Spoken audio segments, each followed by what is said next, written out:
This is the picture of the beautiful couple we're about to hear from. Joe and Tawnee Walker have been with the Fitz Group for, they'll tell you the number, I think it's pretty close to 15 years at this point. I won't get into telling their story intensely because they're going to tell it, but they came on board, and Joe was working full-time as a youth minister and started this as a side hustle, as a part-time gig, and over time turned this into a full-time deal in a full-time business. They have 4 kids. They live in Kirkland, Washington, which was originally known as the epicenter for the pandemic, just outside of Seattle. And those are the stats that they may tell you. Those are some of the things. But what I know about Joe and Tawnee, I know them to be people of character. And you know, I get an opportunity to watch my kids play sports, and one of the things I tell my kids is character is for a lifetime. You know, the score of the soccer game when you're 14 years old is not going to matter in 30 years, but the character that is developed out of that does matter in 30 years. And what I know about Joe and Tawnee is they are people of character. I love spending time with them. Anybody around them knows they are a ton of fun, but they also know they're incredibly loving people that just accept you where you're at and love on you and encourage you no matter who you are, or even if you're not in business or are in business with them, they don't care. I know my wife and Tawnee gather together fairly regularly and pray for each other's families. I know they're just solid, good people, and we're always looking for more people like Joe and Tawnee. Now, those who know Joe and Tawnee know they're beautiful people, and this was on a trip that we were on together in Hawaii, and certainly beautiful people. But those who know Joe and Tawnee also know they are people who like to have fun. This picture was in Florence, Italy. We were together on that trip as well. We went to this restaurant we were told about and ate a lot of meat and food. And here's Joe about to eat some more, and Tawnee, like a lot of wives, looks disapproving. Or maybe she's just upset because he's taking the last bites. I don't know. But that picture, when I saw that picture last night, I said, I got to put that in the slide because that just really exemplifies the fun that this couple is. But without further ado, I want to hand it over to my friends, Joe and Tawnee. Joe. I remember that spot, that restaurant. We had a blast. Hey, Fitz Group Nation, what's happening? We are Joe and Tawnee Walker, and we just want to let you know that the West Coast is the best coast. We are Joe and Tawnee Walker here with the Walk Squad, and man, we're fired up, man. Every time I see those pictures, Fitz, man, I just start laughing, bro.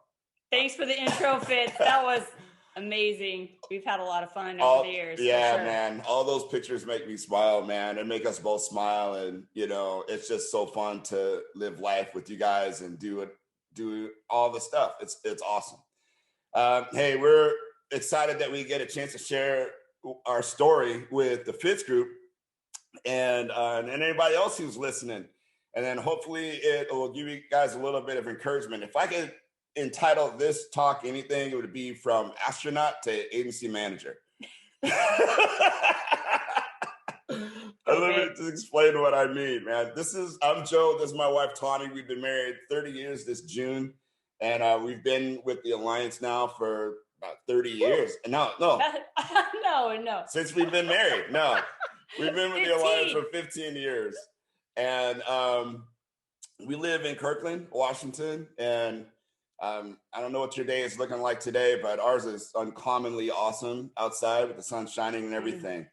I just want to take a second and just give shout out to the Fitz Group, the entire family of leaders there and everybody here. I just want to let you guys know that you're in the right place at the right time with the right people. I just can't emphasize that enough.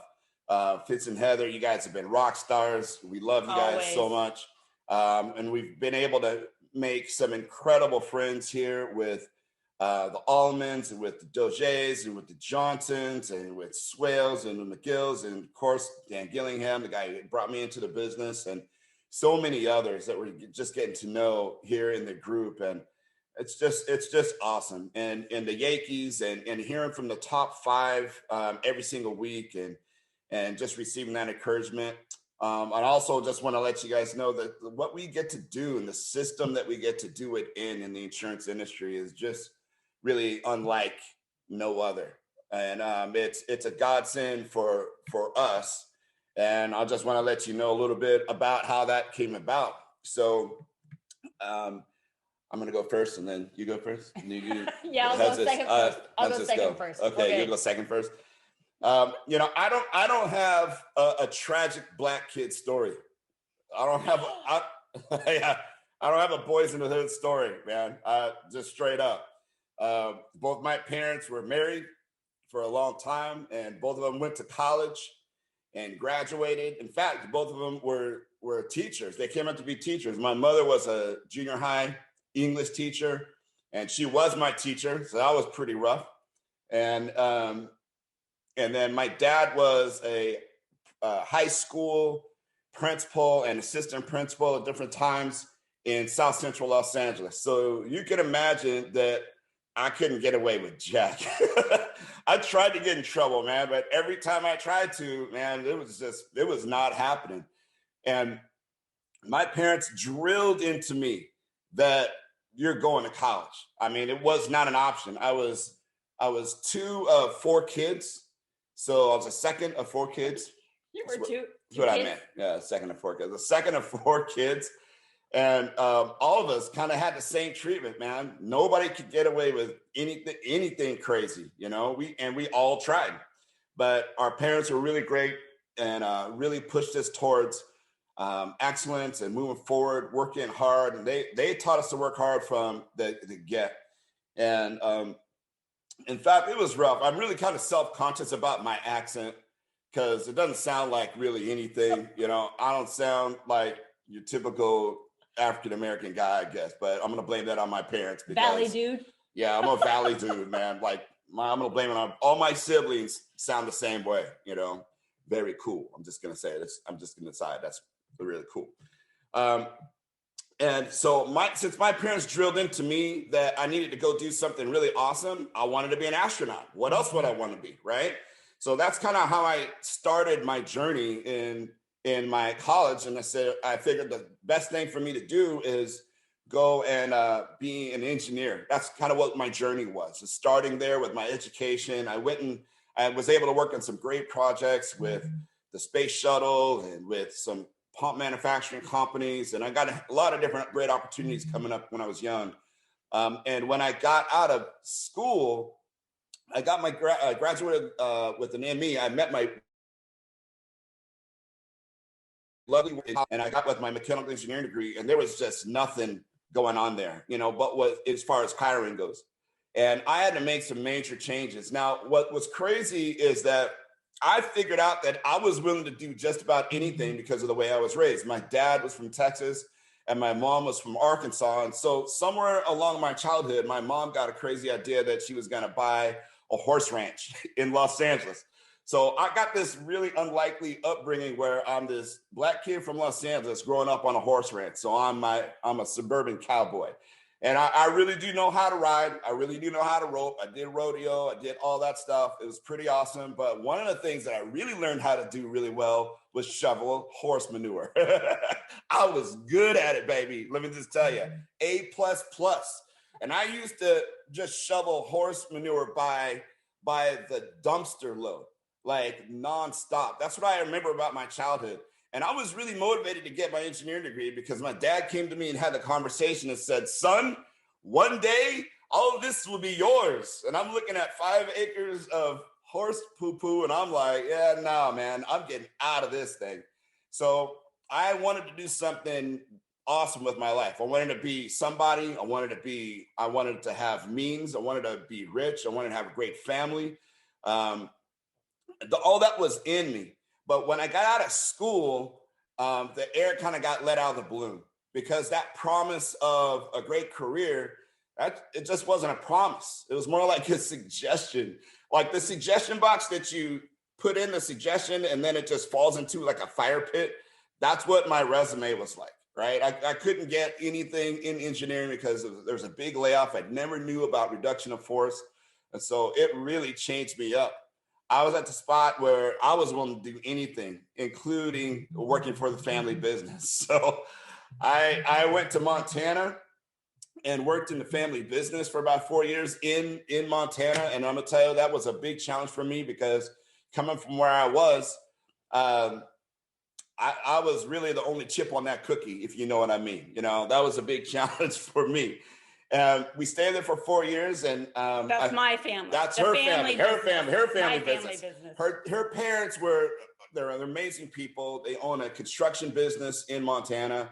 Her brother does own a construction business in Montana, and we worked for him for 4 years. We built a home there. You know, we started our family there, but God wasn't finished with us yet. We fell in love with youth ministry, and so we actually moved to Seattle.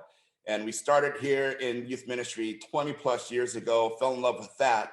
But just like a lot of things, you know, during 07, 08, the bottom fell out of that. And we were really looking for something different to do.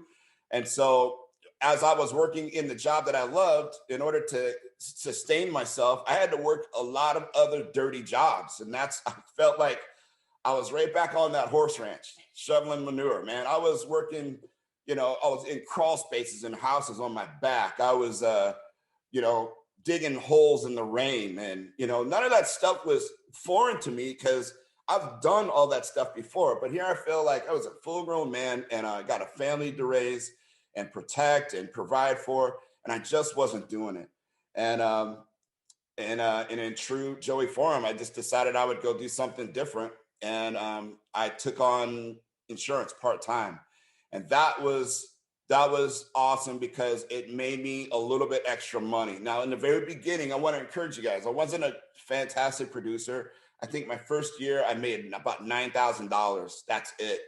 And I was really trying to make more, and I figured I could make more. My first year or two, I think I met Fitz, and he was a real encouragement to me. And then I met Mike Allman as well, another massive encouragement to me, and became one of my best friends in the business. And I just kept working and working. My wife was looking at me the whole time, and I'm going to give it over to you in a second. But my wife was looking at me the whole entire time going, what are you doing? You know, why are you working so hard trying to do this thing? Why don't you just go, let's quit this job in ministry and go get a regular job? And I'm like, I can't, because every time I went to a convention, every time I went to a large group meeting, or Fitz came into town, I got encouraged, and I kept seeing what I could do and what I could have. I think that was 06 that we started with the Alliance. And by the time it was 2010, I decided I was going to leave my full-time job in youth ministry, which I absolutely loved. I did 13 years vocationally there. And then I left that and went into the Alliance and with the Fitz Group full-time. And I didn't look back. My first full-time year, I made over $100,000. And then we earned a trip to Fiji. And my wife she was not a believer at all until we got on that plane to Fiji. And then she was like, so what are we doing again?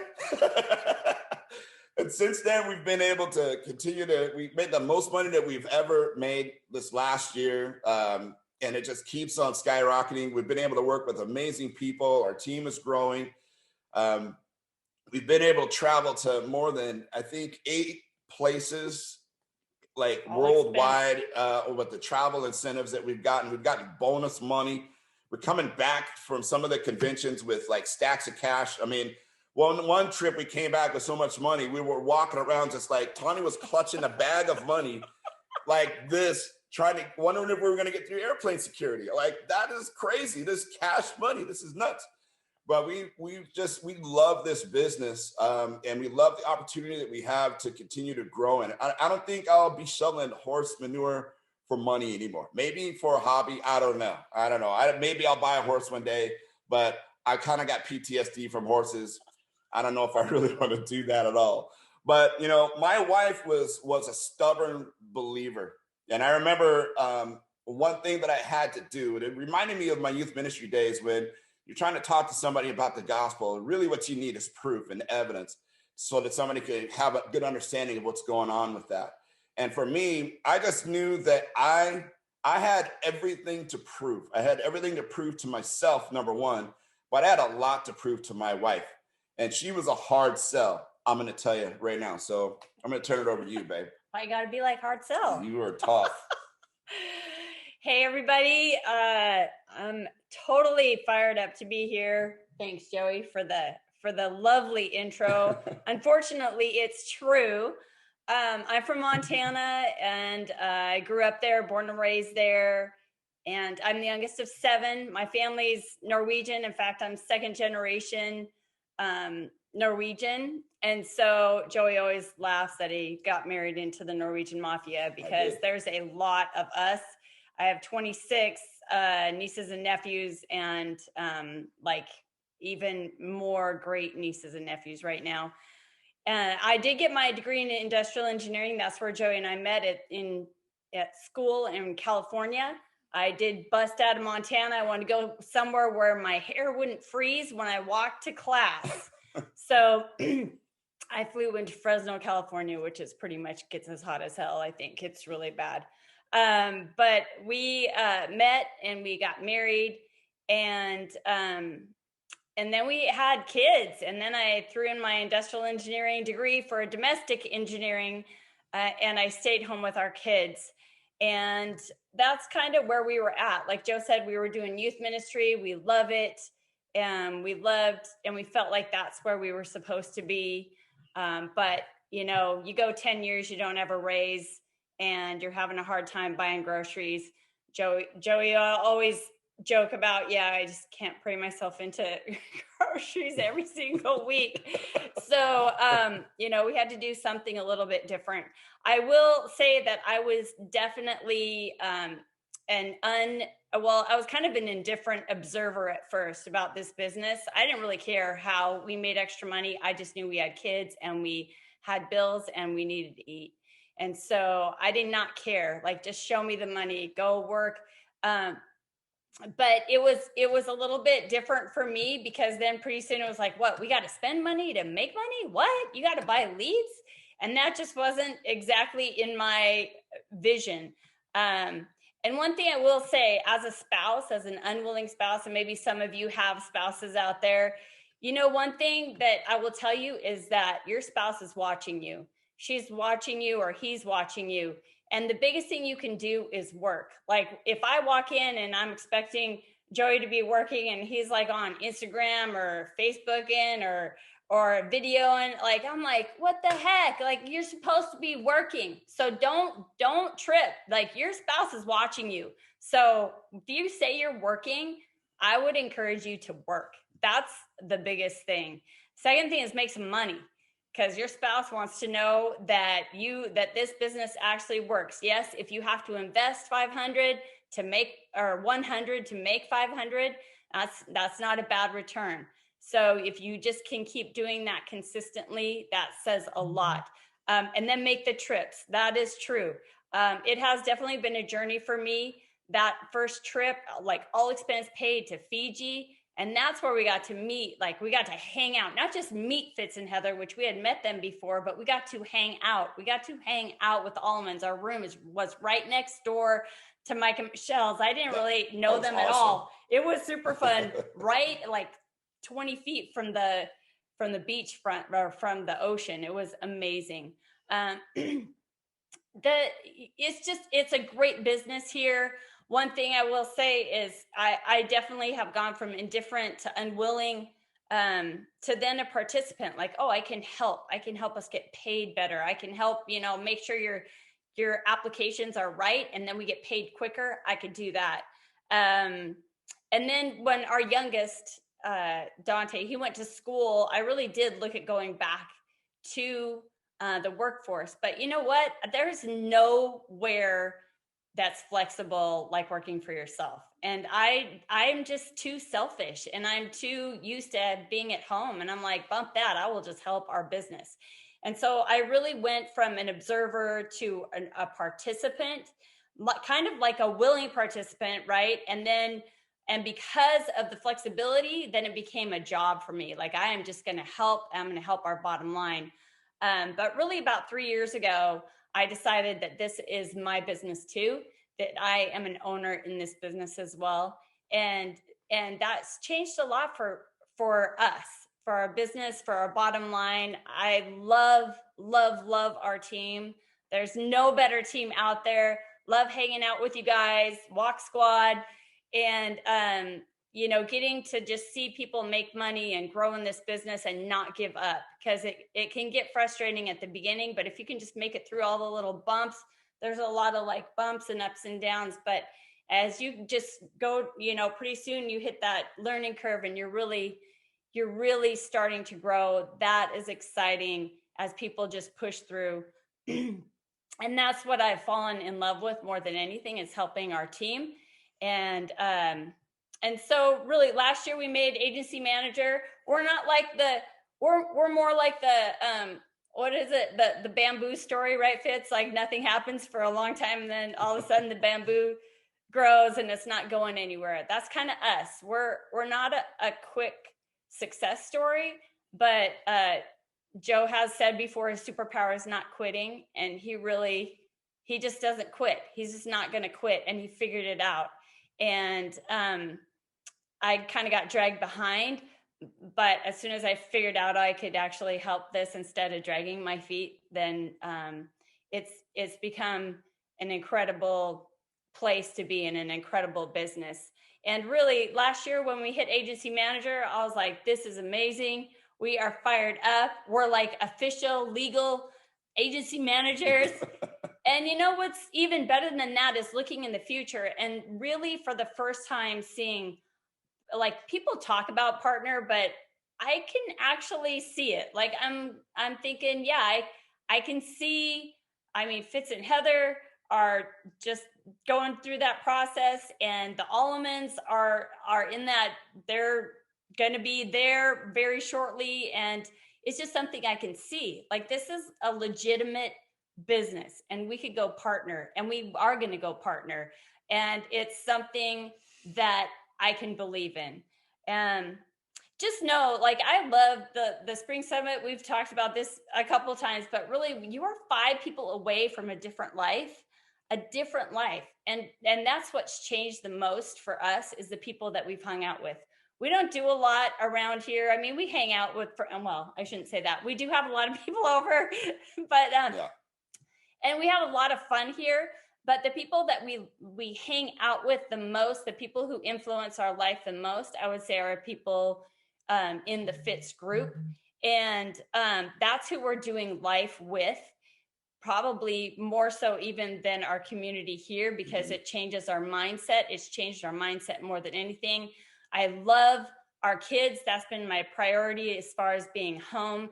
It's changed our kids' life, just being around all of the amazing leaders here.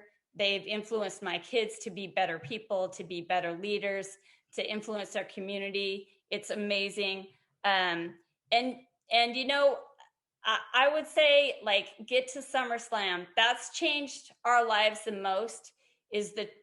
For me, it was the trips, but it was also the conferences and just getting around people that the people here are great. They're normal people who know how to work, and they're so willing to share with you how they've had success and how you can have success too. And they'll believe in you until you believe in yourself. And I think that's what Fitz and Heather, like, they've believed in us. They've encouraged us. They've prayed for us. They have come and seen us and invested into our business. And more than anything, we want to pay that forward and just, hopefully help our team just hit the goals that they want to hit. And so get to SummerSlam. If you can get to SummerSlam, it will change your life. It really will. It seems weird that you're 5 people away from a different life, but you really are. And we are excited that we get to be a part of the Fitz Group, Fitz Nation, Fitz World. Like, we're so fired up, and we're excited to go. And boom. And really, you guys, we just want to encourage you to stick with it. This is not it's a climb, right? It's exercise your power of not quitting. Be stubborn. If you're going to be stubborn about anything, be stubborn about and tenacious about you approaching this opportunity with focus and with clarity, with the people around you that you really do need.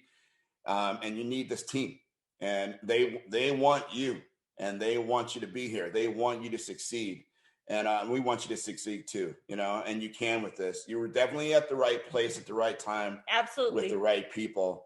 And, we're just encouraged to keep on walking with you guys and keep serving the team and keep having fun. And keep having fun. We can't wait to see you guys in a couple of weeks. And then also, like we always say, on the beaches of the world somewhere. Oh, and you know what? Alaska's coming up, and that's our hometown. So Seattle. Yeah, well, the port is our hometown. So they're leaving from here. So come visit us, because we're gonna pre-funk. We're gonna get on that trip. So anyway, you guys, hey, God bless you guys. We love you so much, and thanks for the time.